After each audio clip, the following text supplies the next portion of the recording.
விதி என்பது தெய்வம் என்பது விதிக்கு இன்னொரு பெயர். அப்போ அறத்துப்பால் அறத்திலே வைத்தது சரி, பொருட்பால் துறவரவியல் இல்லறவியல் இதிலே வைத்தது சரி, அறத்துப்பாலிலே வைத்தது சரி, துறவரவியல் அறத்துப்பாலிலே வைத்தது சரி, ஊழை கொண்டு வந்து ஏன் வைத்தார்?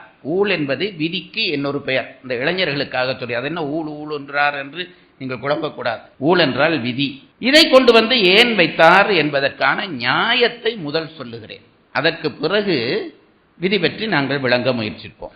ஏன் கொண்டு வந்து இதிலே வைத்தார்? நான் நேற்றே உங்களுக்கு சொன்னேன், இல்லறத்தை அப்படி வரிசையா அடுக்குகிறார். 11 கடமை செய்யக்கூடியவன் இல்லறம் செய்ய தயாராக வேண்டும். நல்ல மனைவி, பிறகு குழந்தை, பிறகு அந்த குழந்தையாலே விளைகிற அன்பு, அந்த அன்பு சமூக தொடர்பாகிற பொழுது விருந்து, சமூகத்துக்குள்ளே தொடர்பு வந்த பிறகு நன்றியுடைமை, நன்றியுடைமைக்கு பிறகு நடுவு நிலைமை, அப்படி நடுவு நிலைமைக்கு வந்த பிறகு சமுதாய மனிதனாக ஆகிவிடுகிறாய்.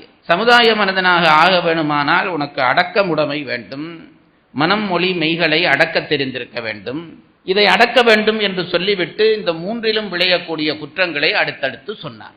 மனதிலே விளையக்கூடிய குற்றங்கள், வாக்கிலே விளையக்கூடிய குற்றங்கள், அதற்கு பிறகு செயலிலே விளையக்கூடிய குற்றங்கள், அப்படி வரிசையா சொன்னார். இந்த குற்றங்களையும் நீக்கிவிட்டால் உன்மேலே சமுதாயத்துக்கு அன்பு வரும்.